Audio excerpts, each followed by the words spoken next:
Welcome to our Expert Insights interviews here at Empower 2020, and I'm delighted to be joined by Managing Director, Global Advisor at 91, Richard Garland. Richard, welcome. Hi Emma, thanks for having me. You're very welcome, and tell me why this year of all years, what on earth was it that made you want to be involved with Empower? It's quite a special year really in lots of ways, isn't it?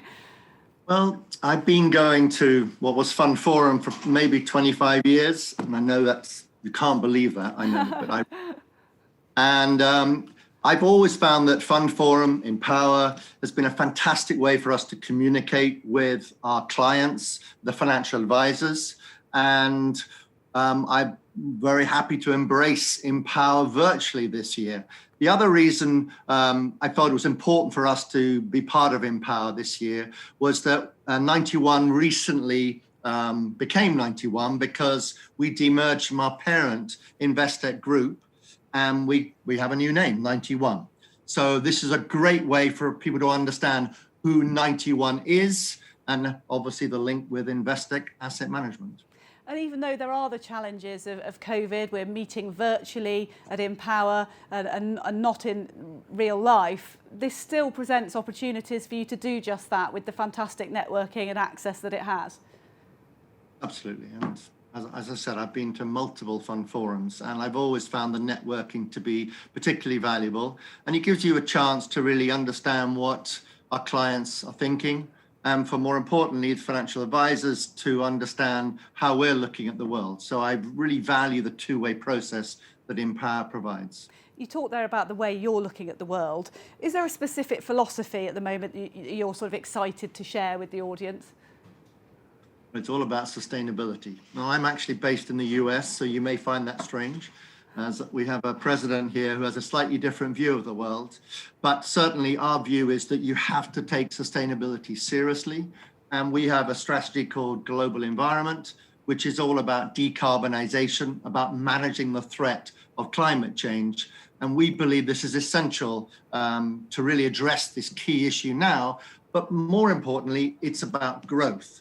And we can see huge growth potential with the whole decarbonization trend.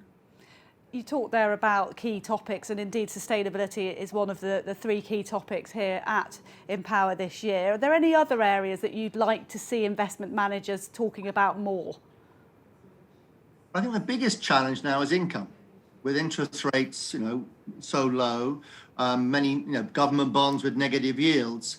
I think clients, most important, the end client, does not know where to get income. And I think that is one of our biggest challenges. So we at 91 are developing clear income solutions for our clients, be it multi-asset income or even emerging market fixed income, as complements or as solutions to an incredibly low interest rate environment.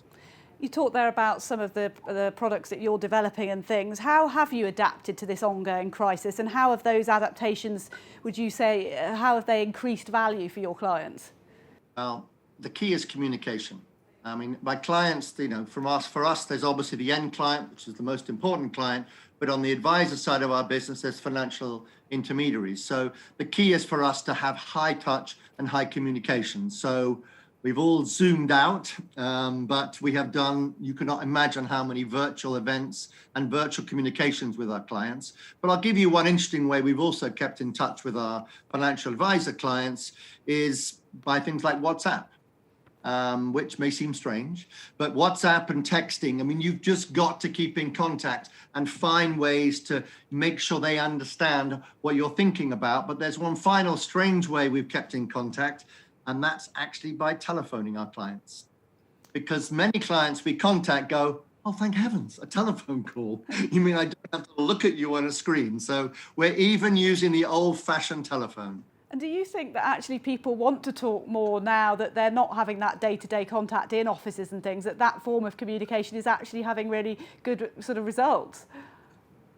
Well, it's kind of interesting because we deal with, in the US particularly, very senior financial advisors who tend to have client associates, protecting them from salespeople.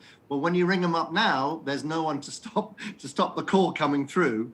And then surprisingly, they actually, as you said, are happy to talk. I mean, we've had some of my salespeople have had actually hour-long conversations with clients who just, as you said, want to keep that connection and want to talk and maybe to escape a little bit from what's happening at home. So touching on that, just finally, I was going to ask you about what you would like to see as key growth areas and the direction that leaders should be looking in. And I guess from what you've just said, that kind of human touch and that human communication is one of them.